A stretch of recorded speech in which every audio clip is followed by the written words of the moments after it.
la nationalité de l'ancien président. La question refait surface. Certaines voix se lèvent pour demander à ce que qui puisse être mentionné dans la prochaine loi électorale que le président ou un candidat président doit être de père et de mère ayant la nationalité congolaise. Vous êtes de cet avis?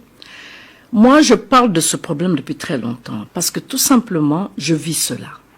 J'ai un fils, mon fils aîné, il est camerounais. Son père est camerounais. Je l'ai élevé ici au Congo. Je n'ai pas élevé avec son père parce que j'ai contracté un mariage avec un Congolais. Donc c'est un papa congolais qui l'a élevé. Mais à ma grande surprise, quand il y avait des matchs internationaux, le Congo, à l'époque c'était le Zaïre, contre le Cameroun. Tous les enfants étaient là au salon, en train de suivre le match. Qui défendait le Cameroun? C'était mon fils, qui défendait le Cameroun. Sérieux? Je suis très sérieuse. Et ça m'a interpellée à l'époque. J'ai dit, un enfant qui a été élevé par une maman congolaise, que je suis, de père et de mère, qui a grandi au Congo, auprès d'un papa congolais, qui a étudié au Congo. Maintenant, il y a un match qui est en train de se disputer entre le Congo se dispute la coupe avec le Cameroun, il soutient le Cameroun. Et aujourd'hui, mon fils est aux États-Unis. Quand je vais le voir, à ma grande surprise, tous ses amis sont des Camerounais. La majorité sont des Camerounais. Je n'ai rien contre. Je me dis, il est majeur, il fait sa vie. Et j'adore mon fils. Non, là, vraiment, je suis très sincère. Je suis pas déçue. Parce que je me dis, c'est pas parce qu'on a mis un enfant au monde qu'il faut contrôler, diriger, téléguider sa vie. Non. On lui donne ce que nous devons lui donner. Ce que la loi d'ailleurs vous oblige vous-même, l'amour que Dieu a mis en nous pour donner à nos enfants, mais une fois qu'ils sont grands, il faut les laisser faire leur vie. Il est épanoui ainsi, bravo, je suis d'accord.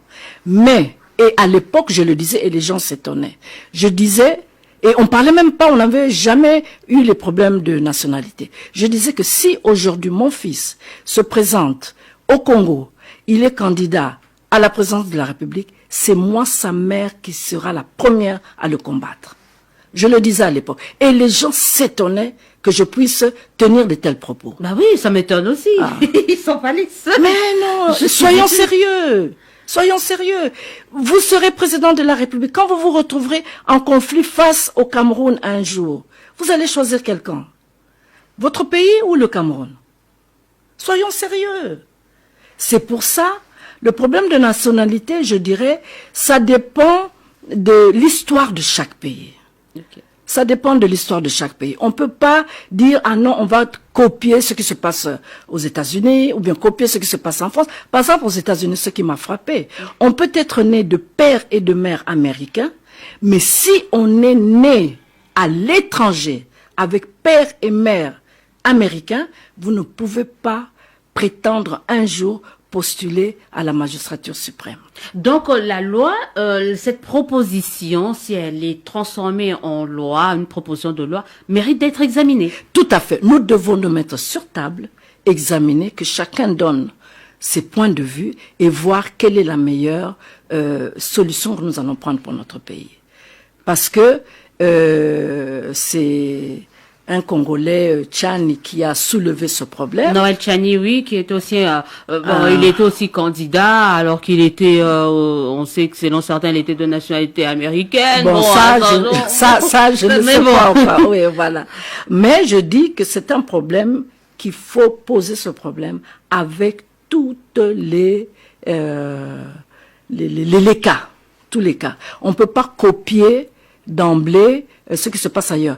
Et il faut tenir compte de notre histoire, des problèmes que nous avons avec nos voisins. Tout ça doit être mis sur table.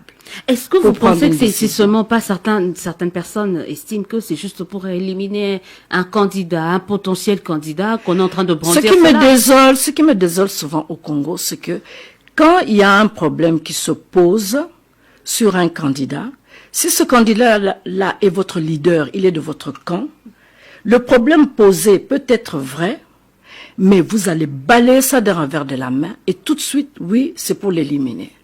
C'est vrai, la parfois, suite est simple, on politise. oui, parfois c'est vrai, c'est pour l'éliminer. Ok, vous posez la première question, c'est pour l'éliminer. Ok, d'accord, on veut l'éliminer. Deuxième question, ce qu'on a avancé pour l'éliminer, c'est vrai ou faux? Analysez ça. Nous avons eu l'affaire de Strauss-Kahn en France. On a voulu réellement l'éliminer à la cause de la présidentielle. Voulons-on l'éliminer? Oui, on voulait l'éliminer. Ce qu'on a avancé pour l'éliminer était vrai ou faux? C'était vrai. Et il a été éliminé. Pourquoi nous n'allons pas avec nos questions jusqu'au bout? Nous nous arrêtons seulement à la première question. On veut l'éliminer, on veut l'éliminer. Et tout le monde se met en émoi. On veut l'éliminer, on veut l'éliminer. Mais non, on veut l'éliminer. Oui, d'accord, c'est vrai. C'est de bonne guerre. On politise même la réflexion. C'est de bonne guerre en politique. Et maintenant, ce qu'on a avancé pour l'éliminer, c'est vrai ou faux? Voilà la question. Voilà la vraie question. Donc la question, je repose, la problématique de la nationalité de père et de mère.